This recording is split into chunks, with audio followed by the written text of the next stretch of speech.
Hello, good evening. How is everyone? Thanks for being here. I'm Lida DeBin, Executive Director here at the Center for Fiction. How many of you all are joining us for the first time? Can I see a show of hands? First time in the room. Wonderful. Welcome, welcome, welcome. The Center for Fiction is a 200-year-old cultural nonprofit. Our mission is to encourage people to read and value fiction and to support its and celebrate its creation and enjoyment, which we're doing tonight. We do this by offering support for early career writers, offering immersive reading experiences for children, and by creating vibrant, accessible, and inclusive events and programs that welcome a wide community to experience the joy of story. Our writers' programs are at the heart of the Center for Fiction, and my colleague Nicole will speak about these in just a moment. So if you're a reader or a writer or both, come back and see us. You are invited to be part of this wonderful community. So tonight is a special night and an exciting one. We are here to introduce you to the work of the 2023-2024 Susan Kamil Emerging Writer Fellows. This talented cohort joins a community that has grown over the past 13 years and includes some of the leading voices writing in fiction today. Just to take a moment to celebrate some former fellows with recent pub dates: Gina Chung, Kim Coleman Foote, Alexandra Tanner, Jaming Tang, Mecca Sullivan, Alicia Chang, Sadiq Fofana, and Mitchell S. Jackson. So thank you for joining. Wonderful. So tonight is one of the best examples of how the Center for Fiction does its work, and it's a real signature moment for the fellowship program. We couldn't do this, of course, without our board of directors, our friends and supporters. So in particular, I want to take a moment by name to thank some of the generous donors to the Susan Kamil Award for Emerging Writers. Their commitment and contributions continue to sustain this important program. So hold for list. Thank you to Penguin Random House, Macmillan, Maria Campbell, Stuart Applebaum, Julie Bearer, Joni Evans, Barney Karpfinger, Bob Cohen, Susan Moldow, Kathy Robbins, Salman Rushdie, Harry Wickham, and Jenny Wetherell. This is along with Amazon Literary Partnerships, the Cornelia T. Bailey Foundation, the Horace Goldsmith Foundation, the Hawthornden Foundation, and the Jerome Foundation. Thank you very much for this support. If you're interested in learning more about supporting our programs in this organization, please talk to me tonight or anytime. So I'd now like to get on with the fun of the evening and introduce Nicole Kaplan Kelly, newly appointed as the Center for Fiction's Manager of Writing Programs. Nicole is an accomplished writer in her own right. She recently completed the Wallace Stegner Fellowship at Stanford University, and she also served as an instructor there. She studied English literature as an undergrad at the University of Oxford. A substantial suite of writing programs here. Nicole is at work on her own first novel. Come to the stage, Nicole.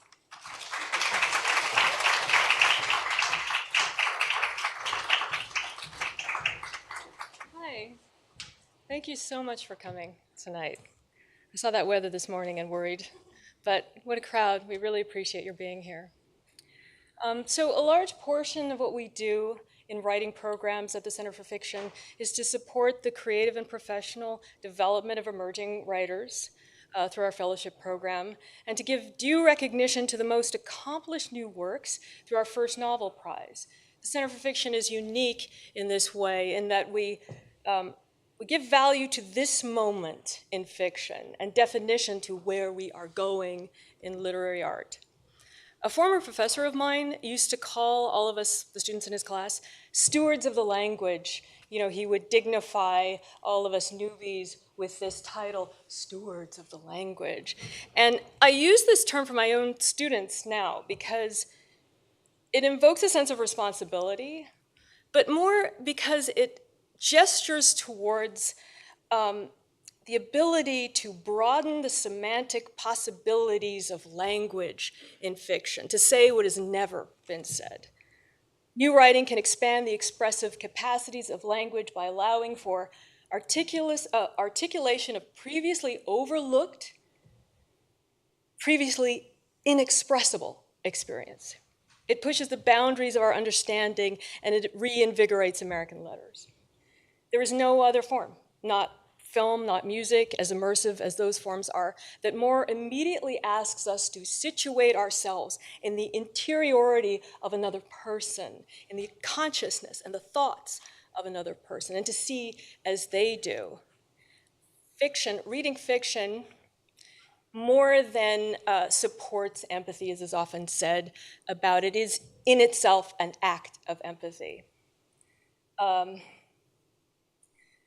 In the collection that you're going to hear tonight, it is a wonderful collection. In the collection that you hear read tonight, you will experience work that engages some of the most relevant aspects of emergent American fiction today, both in the subject matter being covered and in a formal literary sense as well. The collision of protest and art, environmentalism, marginalized, othered characters that take the subject position and redefine that subjectivity, and slipstream or genre bending that in a way that surpasses genre. So as a way to introduce each of the writers, I've asked them each to answer the following question, which I will then read before they each read. The question is, given that yours is a fellowship specifically for local New York City writers, please describe a particular sight or sound, something that you encounter in the city that has found its way into your work or ideas. Our first reader tonight, Henry Chapman, gave this answer. There's a magnolia tree on Dean Street that seems to bloom early this year. It was not quite April. And for weeks, I would always stop and look up at its flowers, completely dumbfounded. I once worked on Magnolia Street in Oakland, and when I moved back to New York, I felt irrationally that I had a special connection to magnolias, and that they carried meaning beyond simply being beautiful. So I was attentive to this one, which is extra ostentatious and grand, and which compelled other people to stop too. Usually people in relationships, it looked like, or people who were beginning to date, which is a time to look at trees and plants and see the world finally opening. The cold returned and then nights of rain, and the branches were empty of flowers by the time the others on the block, a dogwood, a maple, were just beginning to bloom. Henry Chapman.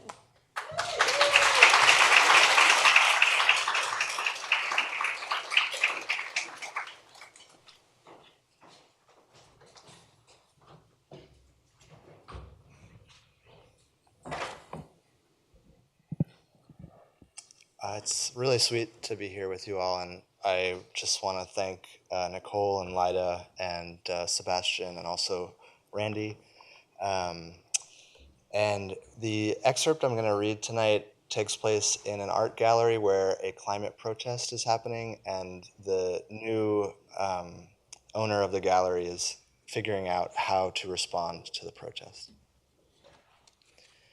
Everyone looked at the walls, Bram too. As if for the first time, he saw just how gorgeous and undeniable the paintings were. But Lawrence was one of the few artists on the gallery's roster that Bram genuinely believed in. These paintings had been made over a 20-year period during the artist's visits to Italy, which he fell in love with as a Rome Prize Fellow in the 1990s. The first canvases were painted when Bram was still a child. He could remember seeing a show of Lawrence's work being installed then, large, frenetic, and colorful abstractions not so different from these, his father gruffly pointing from one wall to another where the art handlers were supposed to carry each painting, then his impatience igniting into fury when one of the handlers let the corner of a painting touch the floor.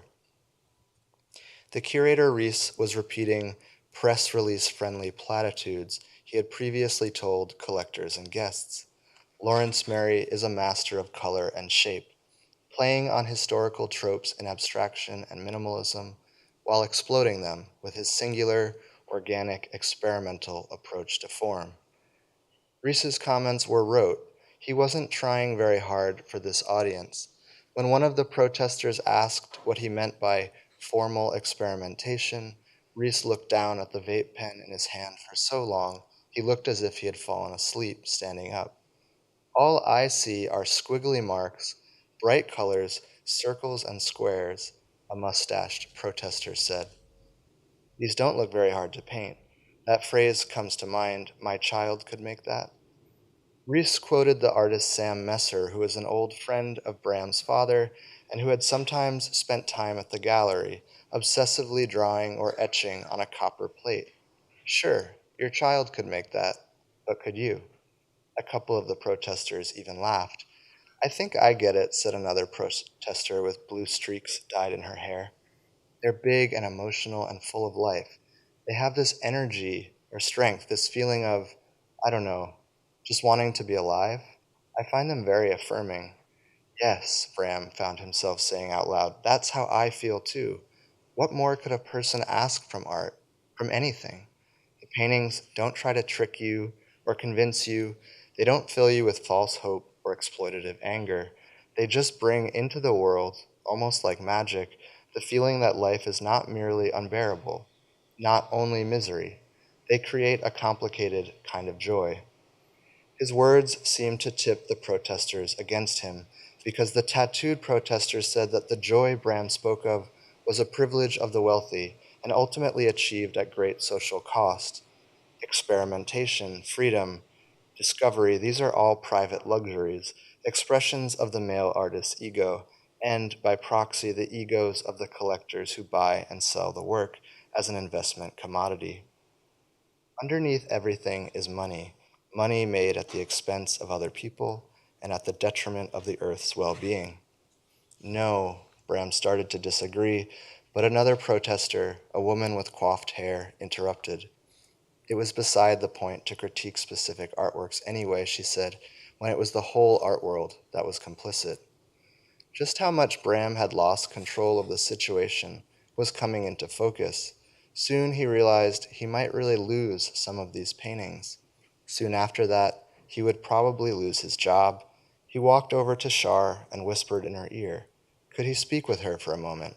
She was holding her champagne glass tentatively. Thank you.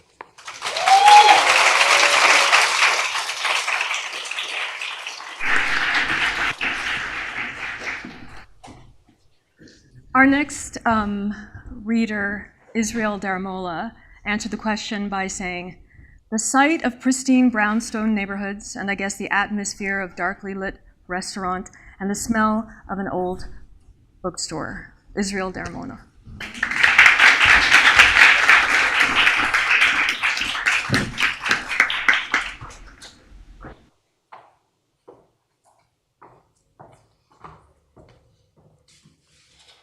So, um, so I'm Israel Daramola, and I'm going to read an excerpt from my forthcoming novel. It is about a trio of siblings and former child prodigies, formerly children and formerly prodigies, that returned back home after years of disappointment and tragedy and family dysfunction to try and figure their lives out under some tragic circumstances, which I will get into right away. So, thank you guys for listening. The sun shone brighter than ever on the day Charles Burnett learned his father was going to die. The Florida sky was a cloudless ocean of blue, stretching past the deep horizon. He never forgot this postcard perfect image for the rest of his life because of its inappropriateness. Frankly, he found it a bit rude. Paloma Beach, Florida tends to be grossly humid and sweaty the majority of the year, even in the winter, and when it isn't, it's usually only because it's raining, bringing with it more swampy humidity. But this day, in the face of tragedy, it was an absolutely rare moment of perfect magical weather. The light breeze cradled Charles in a gentle embrace under the warming glow of the sun as he stood in the backyard of the Burnett home, the only home his family has known, making phone calls. He was stuck doing the awkward work of having to inform his siblings of the bad news. He was never particularly responsible, but he was the only one his parents had around momentarily and would have to suffice. In a strange way, Charles's particular antisocial personality with regard to his family was somewhat beneficial here, since the only time anyone would expect a call from him instead of one-word text was usually related to bad news anyways. Of course, Charles resented this fact, as it was more truth than he cared to admit. But it's not as if there's a good way to tell your siblings, "Our father is dying, please come back home ASAP," and pretend to enjoy these last moments together. Regardless, it was a miserable task to be stuck with. Charles had just learned the news from his parents mere moments before stepping outside to make these calls. Neville and Angela Burnett walked into their home through the kitchen entrance and found him in the living room watching The Price is Right. Without even looking up from the television, he asked how Neville's doctor's appointment went, merely out of pure politeness. But after a long enough silence, he finally looked up at the two of them and noticed the glum exterior of their worried, wrinkled faces. They seemed to be in a form of silent telepathy about whether they should say something. "The doctors tell me I'm going to die," Neville said firmly. "Very much sooner than later," according to them. Neville was frank about it. He didn't like to dance around things. No one tells you how you're supposed to react when you hear a thing like that from a parent. It's much too surreal to play out in any hypothetical. But Charles would never be certain that he reacted to it well. "Are you okay?" Charles felt stupid the minute he said it. He asked it more in confusion than any genuine concern. That kind of statement is much too shocking to respond with sadness. "He's going to be fine in Jesus' name," Angela interjected. "These doctors don't know everything. They certainly don't know our God." She nodded her head with vigor. "God's not done with your father yet. Isn't that right, Nev?" Neville mumbled a weakly affirmative response. The Burnett home was a Christian stronghold first and foremost, as fashioned by Angela. She ran a Deuteronomy dictatorship with an iron fist on behalf of the Lord Jesus Christ for the last 40 years at least, while everyone else just fell in line or humored her at the least to avoid any problems. Neville didn't pay much mind to her current proclamations of faith, though, as he had suddenly become distracted, staring out the window and off to the space filled by the blazing Florida sun, which never hued brighter and more gloriously to him than in that very moment. "We're going to get a second and third opinion," Angela continued talking. "We're going back to church, and we're going to pray in this house every day. And we're going to reduce the stress in your father's life." "What stress?" Charles asked with instinctual incredulousness. Neville had mostly been retired for the last few years, since Charles had removed him from managing his pro golfing career. Around the time of his initial chemo and radiation treatment, he was already staying home full time, occasionally volunteering at a local country club to mentor young black golfers. "Oh, I don't know. Maybe the stress of his children avoiding him," Angela continued with emphasis. "Maybe now you and your sisters could spend more time here with us, instead of acting like you don't want anything to do with us." "Oh, come on, really? Now's the time for a guilt trip?" "I'm just saying we need to do all we can for your father to keep him going." Angela rubbed Neville's back with tenderness, though he didn't acknowledge it. "Lord's not done with him yet. Isn't that right, Nev?" "He might be," Neville muttered. as, as though he were trying to sneak the words under his breath, but forgot to turn his volume down. Neville, Angela said aghast. I rebuke that in the name of Jesus. Well, who knows, right? One time God gave me 3 billion children, now he gives me inoperable cancer. It's a balance, I suppose. The jolt of such a statement met both Angela and Charles with too much shock to react to beyond a gaped mouth and wide eyes. But hey, maybe the cancer won't live up to its potential either.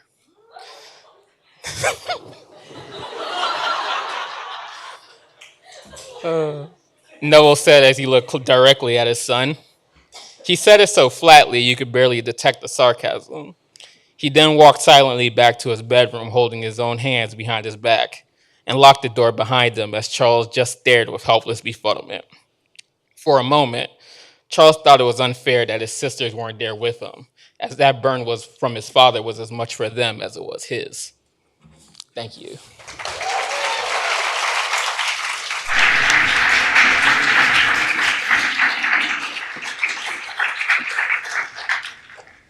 So our next reader, Vida James, answered the question, New York is a city of 8 million people packed onto a couple of islands and a peninsula.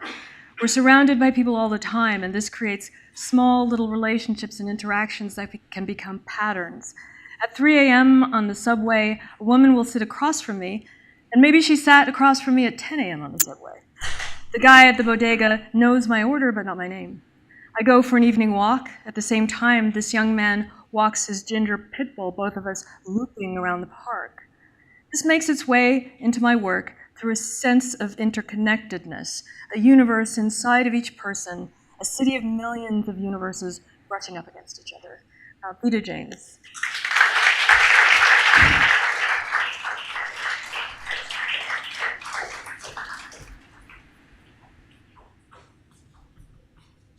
Hi, thanks for coming. This is Storm King. When baby was born, she was crying, and just a little blob, a grub, but I loved her. Poor baby that winter didn't have a bed even, just a cardboard box at first, and I put in the things I saved when I was pregnant.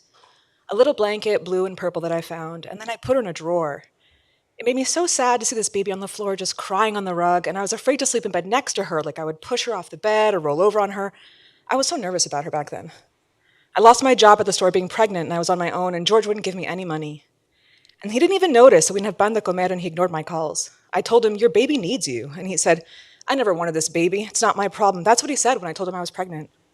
My mother said to give him some time, and he would come around, but I realized we would starve without him, so I went to the court and told him he wasn't paying.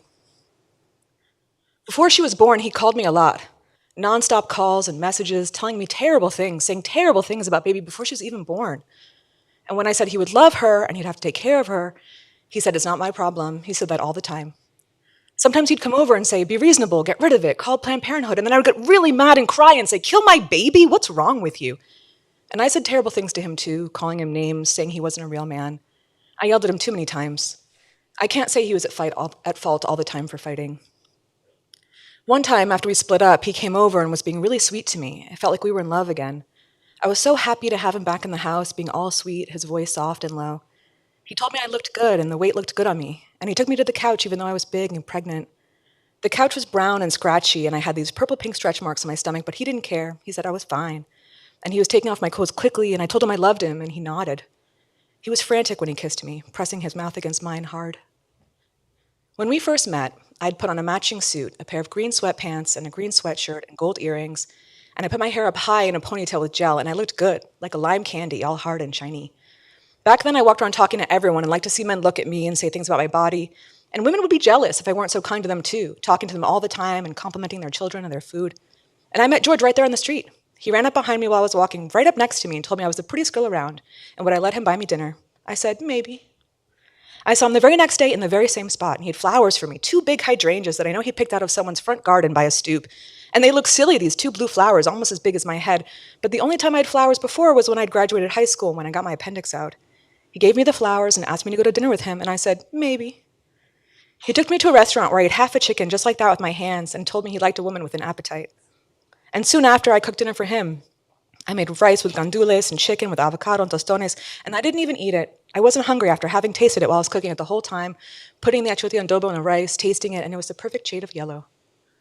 Back when I met him, I was going for walks all around the neighborhood, up toward the community garden with the flags and shiny red pinwheels, where there was always sitting an old man in white clothes, and then by the African market, which was a bit empty, people eating meals behind their sheds. And I stopped to say hello to a salesman who was always listening to a tape, practicing for a citizenship test, and selling fabrics with big prints on them, yellow and blue and purple stripes. And sometimes I'd buy cloth from him, planning to sew this or that. I was saying hi to everyone, to the lady and her daughter who sold those tamalerajas, and the jewelry man by the supermarket where I bought my earrings, where they were laid out gold against red velvet. And he always gave me cheaper ones because he said I'm pretty. I did used to be pretty. After we split up in our women's group, the maestra showed us this chart, a circle with arrows pointing all around, and it was like honeymoon stage, tension stage, fighting stage, all in a circle on the paper. I remember because all of the women in the group were like, yes, this is exactly how it is. He buys me presents after, or he takes me to dinner. And then slowly he gets mad like a boiling pot, and then it's a fight all over again. And some of the women cried and said they knew it was like this, and they had timed it, and the time between was getting shorter and shorter. But it wasn't like that with me and George. He just stayed mad, and things never went back to the way they were. He hit me, he pushed me, he pulled my hair, he told me to get rid of the baby, and then he left. It was like in my country when the lights go out, and suddenly it's dark, and you walk around lighting candles and waiting. Thank you.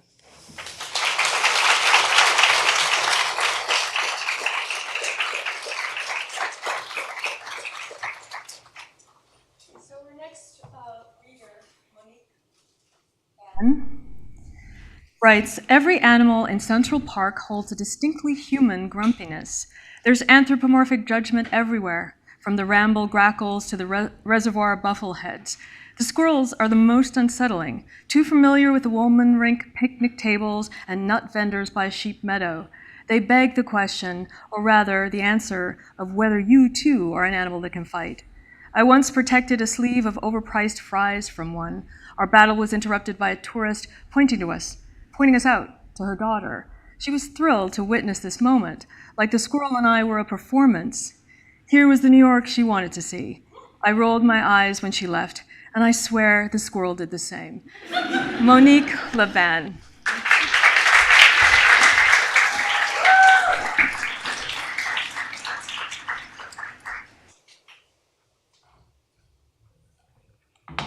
There are so many of you. Thank you all for being here. I have been asked the question, how do you like the fellowship, so often? And I just say, I'm spoiled. This is an amazing program, and I'm really happy to be here. It's such a generous thing to give to us emerging writers. I'll be reading from a novel that is about revenge. None of the characters know that yet. Our plan to make the new girl our friend starts with a little brother getting lost. On the first night of our town's summer carnival, we find our places and wait for her and her family to arrive. One of us helps run the ticket booth and texts us when the new girl's mother walks away with long chains of orange tear-off tickets. Another greets the new girl when she passes the tent for the community theater group, down the pathway for local businesses and sponsors of the event. The third of us is stuck at the plastic folding tables on the far end of the church parking lot, her parents scolding her so that they don't bicker at each other, and her little brother tossing his limbs against the metal stacking chair in a tantrum that she has been asked with stopping. She texts that she's having trouble restraining him. We accounted for this obstacle. We know our plan will not fail. In June, after school let out, we watched contractors gut the old house at the end of the Cape and make it new again. One day, a team of men repairing the roof. The next, another team with pressure washers hosing down the brick walls. More workers would go inside week after week, their arms heavy with hardwood planks and paint cans and windows. They'd leave with bags of renovation waste. We pictured high ceilings, pastel walls, the fancy sinks and stoves and lights that we saw on our phones, but not in our homes. It was too early in the summer to do much else than walk along the shore and pause at the house. Seasonal jobs to handle tourists and SAT prep classes hadn't begun. No one had lived in that house for years, and we wondered if the newcomers had heard stories of the sad old couple who died there. We forgot that all at once when a rental truck appeared, parked on the driveway with its door rolled up. 3 bikes, a king-sized mattress and a queen-sized one, several boxes that marked themselves as books, including one with loose flaps that we opened to reveal the latest fantasy series we loved. We squinted into the dark corners of the truck and found an unlit neon sign with her name, Kat, which we learned after searching for her on TikTok and Instagram is short for Katarina. We would see her soon at the farmer's market, her long neck and pixie cut, her discerning eyes and soft voice. Her mother was with her and looked like a bloomed version of her daughter, wild flowing black hair and bronze skin, and an easy sophistication that made us ashamed of our own mothers.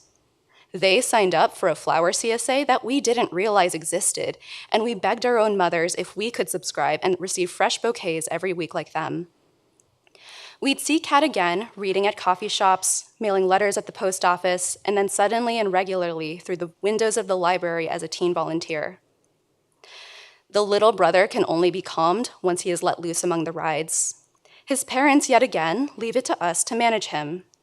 Children should learn to look after children, is what we've been told, and that this lesson would make sense to us someday. We text each other to get in our places and begin herding him toward the funhouse soon after Kat enters. When he sticks his tongue out at his sister and runs inside, we leave him to this nightmarish maze alone and hide behind the dunk tank. We check the time and wait.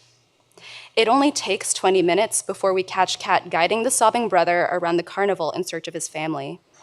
He rushes to us when he spots us, and Kat introduces herself.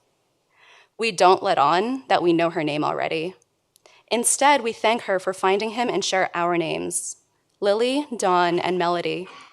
Like her, our names are both things and girls. We know this world often cannot distinguish between the two, and we want us all to stick together. Thank you.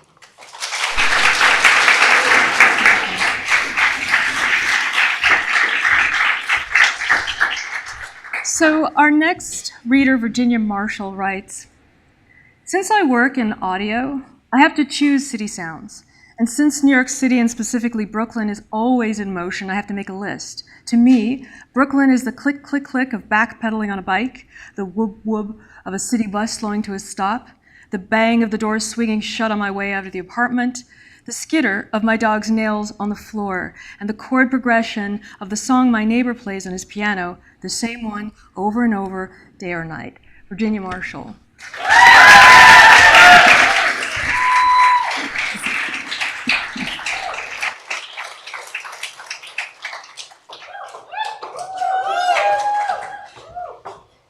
Hello.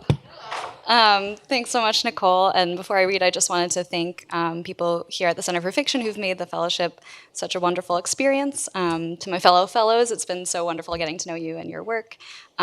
Nicole and Randy, Lyda and Sebastian behind the scenes, and Scott and Becca at the cafe, and everyone at the bookstore. I'm very grateful to be standing here. As you may have heard, so many of my favorite people in the audience tonight. My family is here, some coworkers from Brooklyn Public Library, go Libraries, some friends from different parts of my life, some of whom have never heard me read before. So thank you all so much for being here. I'm going to read a bit from my novel in progress, which is partially inspired by an Irish folktale about a woman who turns into a deer. This part is from the beginning of the book, and it takes place in a fictional town called High Brazil in Ireland. The Martin family are eel fishers, and this particular morning, Liam, the son, who is 20 at the start of the book, has just fished a pair of giant antlers out of the loch, and he comes home to his father, Elijah, and his grandmother. Big catch, Elijah asked when Liam arrived home 2 hours later than usual. Decent, said Liam. He handed over the receipt and cash from Kenneth. Money off the table, said Gran, who'd heard the scrape of bills on wood. She was sitting in her armchair, nodding in and out of sleep. Elijah pocketed the cash. You were longer getting back, he said to Liam. Had a chat with Caleb. He was up that early? Today, yeah. Liam avoided his father's eyes. He'd caught up to his dad in height when he was 15, and ever since then, people in town mixed them up, treating Liam as if he were a much older man. Sometimes they even called him Thomas, which had been his grandfather's name. Elijah said he had to check on one of the cows. Next few days she'll start calving, he said. Right, said Liam. When his dad had gone, Liam felt some of his anxiety dissipate. He wasn't good at lying to his dad. He supposed, since he only had one parent, he felt an extra obligation to be good and truthful. His family was so small, they couldn't introduce any duplicity. There simply wasn't room. Liam barely remembered his mother.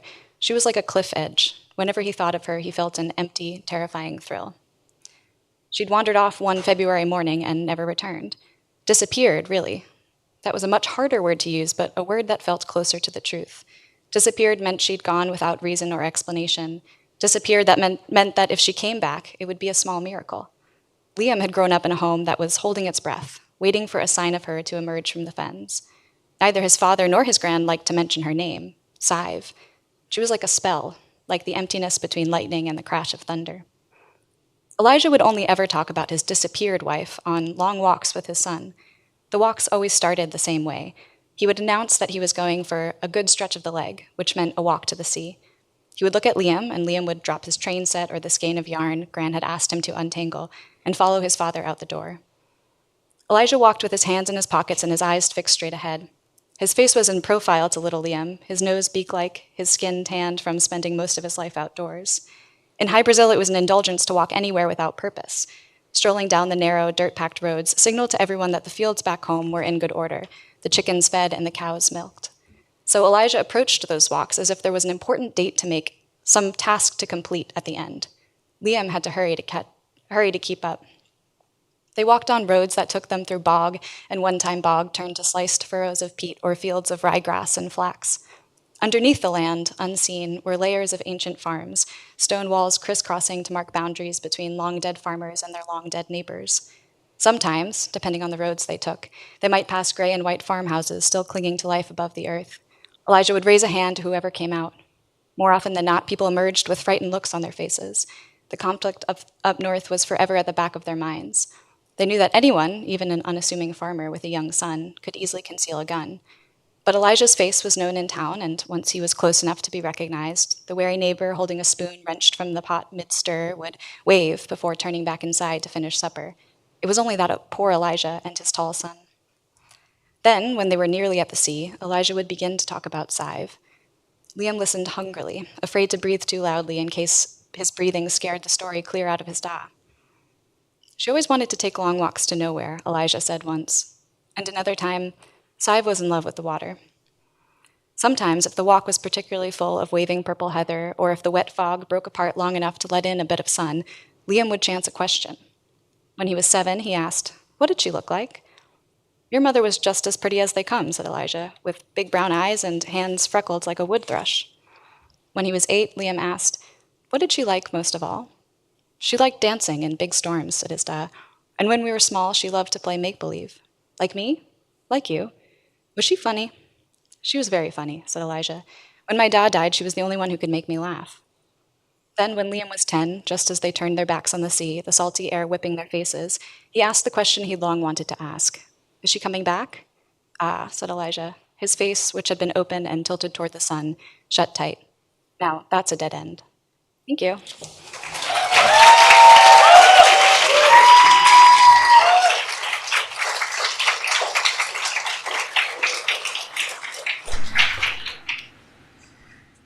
So our next reader, Niv Sekar, writes, "If traveling on the B or Q from Brooklyn to the city, look for one of my favorite pieces of public art, Mass Transiscope by Bill Brand.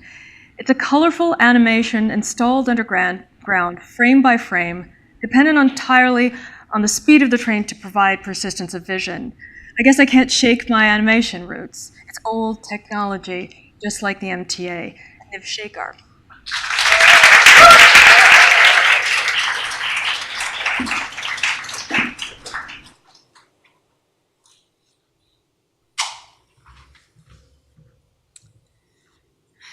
I'll be reading from The Voice, The Voice. Thank you all for being here. It took Kay a long time to notice the voice. The city was too loud, the noise of it like one big, never-ending hum. The voice blended in until it didn't. Kay was at the convenience store looking for UTI pills. An announcement crackled to life. An unexpectedly sweet voice came on.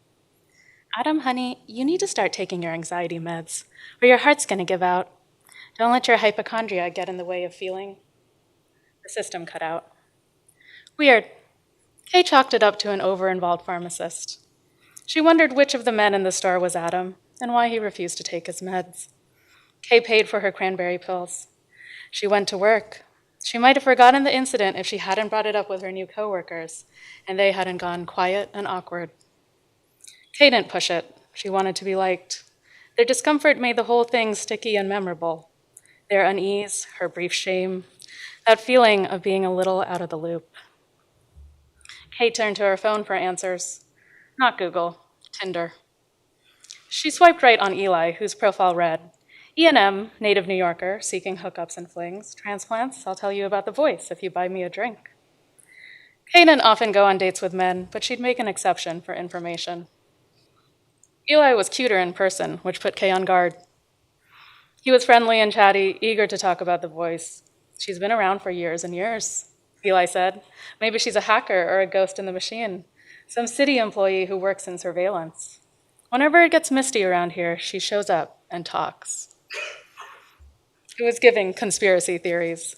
Mist, huh? Kay prompted. She's like the city's own agony aunt, one we can't really shut up. She can take over any audio, anything, radio, headphones, whatever. She interrupts the signals. Kay was not charmed. She didn't like the inexplicable. The voice is pretty harmless, Eli said. She shows up, she gives advice. Sometimes she predicts things. Shit like that isn't real, Kay said. The date went downhill from there. Kay less open, Eli less charitable. Kay couldn't move past the word predict. Eli was offended, perhaps, but trying to get over it. Predict.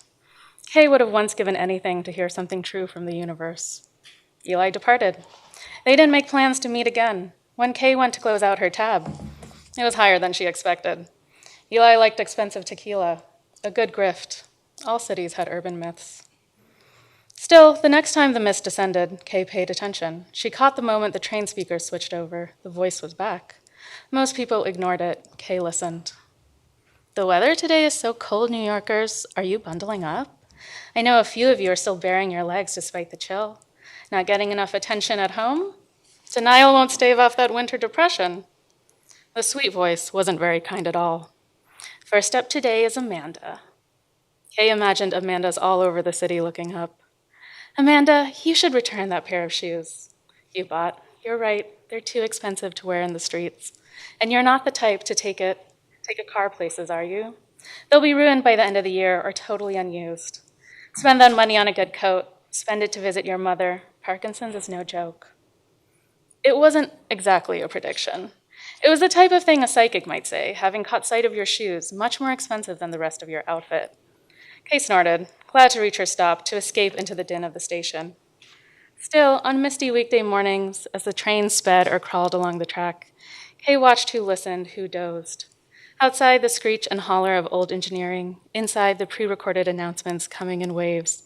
The various conductors rattling off station names and delays. Someone's music, someone else's chatter. The soundscape passing through passengers like white noise. The voice, when it came, was just another part of the texture of city life. Something to ignore or endure. Kay got as used to it as she could, but her resentment grew. That's it. Thank you.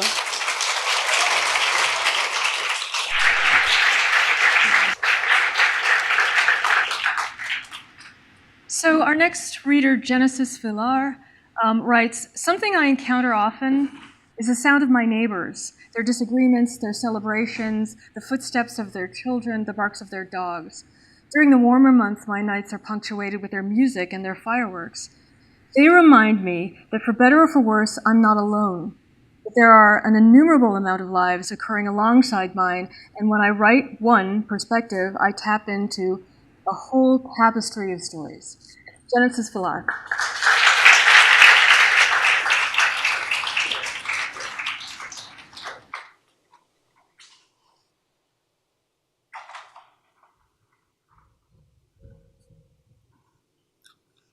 Hello, I'm reading an excerpt from a short story about a haunted gas station. This was the closest gas station for miles. I'd been going to it since I was old enough for the clerk to not ask questions when I came in for cigarettes. I hadn't been back since the summer before I left for college. Nowadays, gas stations gave me the creeps. In New York, whenever I glanced at one from the corner of my eye, I thought I could see something. watching me just behind the clear glass. I cut across the curve of the highway, slipping in and out between stalled cars. Faint red and green gas prices glowed in the old electric plaza sign. As I walked through the automatic doors, the lights flickered like something out of a low-budget horror movie. I tied my sweater around my waist as I got into line. The heat was busted again, cranked up way too high. I stood behind a pair of older women and rubbed the 20 in my pocket between my fingertips. "Did you hear?" one of the women said. "They're finally fixing up that gas station. You know the one, it's only a 15-minute drive from here." "What happened there again?" "I remember something about a fire." I left the line and went down an aisle at random. There wasn't really anywhere else for me to go, though. The store was made up of 4 rows of barely stocked shelves. I passed by canned vegetables, mystery jerky, and a sad junk food section full of chip flavors no one wanted. I plucked at the label of a soda bottle that resembled both an off-brand Coca-Cola and Pepsi simultaneously. I decided to do a loop around the outer edges of the store. Hopefully, the woman would be gone by then. I noticed a girl standing at the end of the aisle. Her back faced me, head tilted down towards the ground. I couldn't see her face or what she was looking at so intently. I almost didn't believe she was real, standing so still like that. But then she tucked her hair behind a heavily pierced ear. Maybe she was waiting for someone, texting them about the weird girl staring at her. My eyes passively skimmed my surroundings as I plodded forward. The bottoms of my sneakers stuck to the tiles. Canned vegetables, mystery jerky, and chips. Canned vegetables, mystery jerky, and... I paused. I looked behind me. The distance between where I'd stopped and the front of the store yawned wide. Definitive proof of movement. The shelves weren't repeating. The owner probably ran out of stock or something. I kept my gaze in front of me as I took great strides, focusing on the girl up ahead, a visual marker of my progress, a beacon of hope that soon I'd reach the end of this stupid aisle. The girl did not get any closer. In fact, she was further away with every step I took. It was as if I were a video game character, stuck in place, button mashing desperately as my legs kicked back and forth in a pixelated blur. Or maybe the aisle itself was lengthening before me, a fruit by the foot strip unrolling into infinity. I walked down the long, long aisle. I didn't know what else to do. I wanted to stop walking. When would I stop walking? Suddenly, I was right behind the girl, close enough to see the band of her bra through her tank top, to see the tiny silver knife earrings dangling from her ears, to see her turn at my approach and her face split into a familiar grin. "Noemi," I said, like recognition, like a curse. "Isamar," Noemi replied. "Did you miss me?" "Oh, thank you."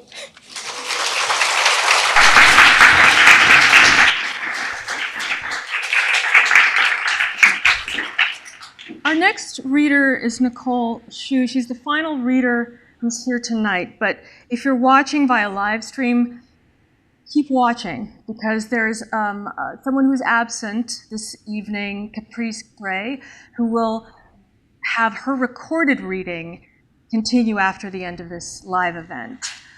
Nicole Shu writes, "There's a bodega in Fort Greene just beyond the northeast end of the park that, no exaggeration, makes one of the best sandwiches I've ever had. I'm not the only one who thinks so, because the line is always long, no matter the time of day. Beneath the conversations, there's a persistent patter of knives against cutting boards. Farmer in the deli is known for turning any combination of meat, cheese, and veggies into a chopped cheese equivalent pulverized with mayonnaise and condiments.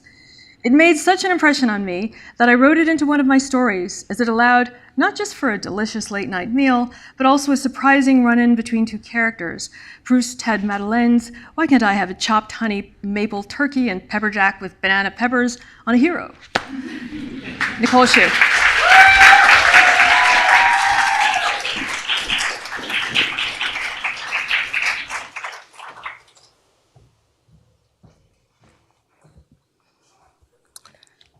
Thank you, Lida, Nicole, Randy, Sebastian, and all of the staff at the Center for Fiction for such an incredible fellowship experience. And thank you to all my fellow fellows. It's really an honor to be in community with all of you. And thank you, everyone, for coming tonight. I'll be reading the opening to a short story that takes place in an Instagram museum. In the entrance to the Candy Cooperative, there was a mural that said, "Treat yourself." The The bubbly letters were both a direction and a justification for the lines of people who shelled out $37.50 for a 45-minute experience at, quote, the sweetest place on earth. Almost 2,000 people came through the Candy Cooperative every day for samples that were actually just bulk orders of stale Halloween candy, giant plastic lollipops they could spin around for a good boomerang video, gummy bear chairs they could recline on for the 2 seconds they had available for a photo opportunity, and a gumball pit that was perpetually crowded. Alicia had worked at the Candy Cooperative for 3 months. Her hourly wage was less than half the average ticket cost. She was responsible for cleaning the gumball pit every night when the cooperative closed, sucking out each ball from the pit with an industrial vacuum into giant net bags. At around 11 p.m., she would wait by the curb for the commercial laundry company to exchange a batch of freshly washed plastic balls for dirty ones. The laundry company handled the washing and afterwards submerged and soaked the balls in a sanitizer solution before air drying them. When they arrived back to her, she was responsible for quality control, which just meant inspecting a few balls for residual dirt. While the balls were being washed and dried, she would vacuum and decontaminate the empty pit, then fill it up with the cooperative's secondary supply. When she first started, her boss reprimanded her for poor color distribution. Who's going to want to sit in a cluster of red gumballs, Do you think anyone wants to sit in a batch of disembodied clown noses? He demanded, nostrils flared. She didn't have an answer, so now the final step of her cleaning routine was to arrange and redistribute the assorted gumball colors in the pit itself. There were nights where the arranging took longer than the cleaning. If the Candy Cooperative was the sweetest place on earth, the bottom of the gumball pit was the nastiest. Alicia quickly learned that there could be anything at the bottom. Stray toy parts, half-empty Starbucks cups, an earring, a watch, hair ties, headphones, a credit card, clumps of hair, and all kinds of food. Nothing super dangerous, like the rusty pair of scissors that had been found once in a McDonald's ball pit. But today's find was by far the worst, a used condom. She held her nose, snapped on her rubber gloves, and disposed of it, reminding herself that this was all temporary. The Candy Cooperative was a pop-up. They had 2 months left in Manhattan. Besides, she was lucky. Even though the gig was temporary, it was the only job she'd been able to get since moving to New York in the hope of becoming a screenwriter. Unlike some of her peers, she couldn't work on film or TV sets for little to no pay while her parents paid her rent. Her move had shocked both of her parents, who'd secretly hoped that she would return to Fargo after graduation and find a job that was, more realistic. She couldn't admit it to them, but going home would only make her feel more like a failure. When Alicia left for college, she often joked she was decreasing the Chinese population of North Dakota by 5%. Her pride wouldn't let her go back. She remembered the first time she FaceTimed her parents from her new apartment. Her mom shook her head at the peeling paint and dingy lighting. Her father complained about the background noise. You deserve better than that, her mom sighed, as if it had been some parenting failure of hers that Alicia ended up living like this. At least fix up the paint. Do you need us to buy you a lamp? It's fine, Mom. Alicia took their next call from the living room, where the background was just a white wall and the slightest glimpse of her roommate's dying Monstera plant. The night shift wasn't ideal, but it meant she could tell her parents she technically had a job, and she still had room left in her day for actual screenwriting.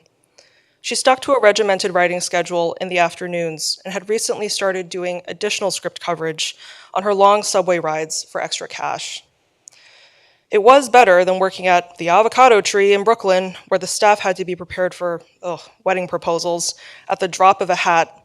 She'd rather clean a ball pit every night than pit hundreds of avocados a day and have to croon things like, "If your sweetheart says, I avocado do, we'll toast to you."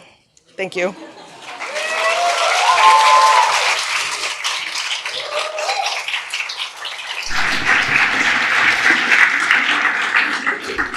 Before we conclude, I just want to make a couple of announcements. The second and final reading of this cohort will happen in October. We'll announce it to you once the date has been set. Also, the application window for this fellowship is open now and will conclude on May 31st at 11:59. If you're interested in applying, you have until that date. For everyone here, this concludes our reading. Thank you so much for coming. Please join us for cocktails and beverages in the bar restaurant so we can talk and meet, and you can greet your family and friends among the fellows or meet them for the first time. And you can purchase the anthology that they read from in the bookstore. All of the proceeds from that will go to supporting the fellowship. And thank you for amazing readings, the fellows. You were so good. Thank you all for coming.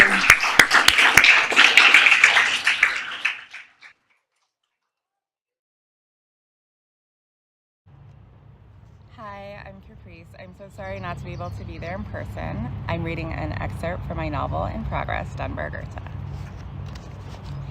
In the years since the murder, I find myself trapped there often, among the sun-dappled spring daisies, mud and marigolds, the impressionist blur of color and light. And in my dreams, I'm always struck by the shuddering poetry of the scene, despite the arched spray of blood, the slash of my pistol in the grass, the beautiful epicene face, long-lashed as a child's or a sleeping saint's. Let's search for gods, a youth I loved once beseeched me, wild and beautiful, on a battered bluff above the sea. And oh, somehow, godless, irredeemable, I found to my surprise, I have been ever since. 1. I am a Negro and a New Englander and a nihilist. I believe in that order, which only begins to explain the darkness and self-persecution that lurks in the lineaments of my soul. You may have come across a facsimile of my face in one of those lurid newspapers that deal in the sensational. Yellow journalists clamoring for my black mug. Only one of my crimes made national news.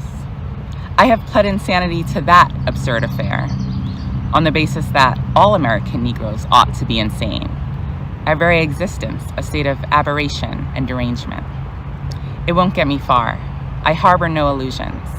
It's the clinker for me.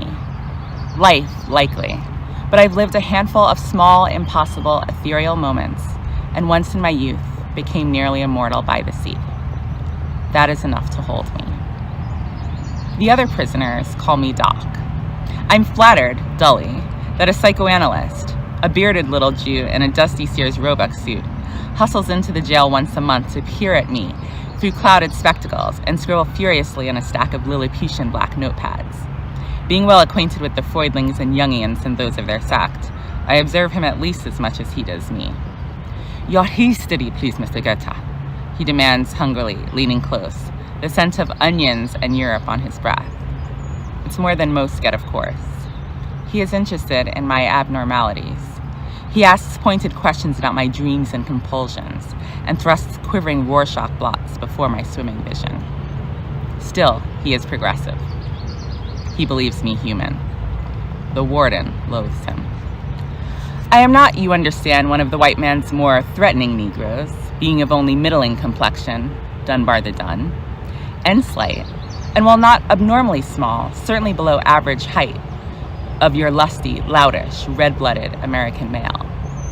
Before I traded it in for my prison garb, I possessed the tweedy, threadbare costume of a failed academic, bespectacled and on occasion stammering. And even I was bemused to see my own owlish face, badly printed, blackened and smudged. But even so, bland and nondescript behind foggy spectacles in the crime blotter pages. Nobody's nightmare. Big for redemption, the chaplain instructs me readily this Sunday, blinking amphibious eyes through the bars of my cage. Does not know my God is dead. I'm not sorry for the crime for which they're punishing me. I would do it again. But the other. It is possible I will never not be there, seeing the crushed marigolds thawing from spring frost, feeling the damp grass crunching underfoot, smelling fresh blood still quivering with life. When I speak now, when it is necessary, It is that early morning's gunpowder that clogs my throat. This is the crime that will be with me every moment for the rest of my life. This is the crime for which I'm immutably, irreversibly guilty. Faust found redemption after death. I lost my chance for redemption long ago, I mull, as the chaplain gives up and leaves, Bible bristling. I'll be back, he threatens ominously, as he does every Sunday, before moving on to the next doomed chump. But still I hope, helplessly, in the clanging silence he leaves behind, that there is a chance, where time is still and quiet, in the garden, under whispering leaves laced with dappled light. A smile from my princely pan as the poplars play. I can wait there patiently, pathetically hoping, for I will have eternity. That's it. Thank you so much for listening. Thank you to the Center for Fiction and my fellow fellows, and for Nicole and everyone else who organized and made this possible. Have a great night.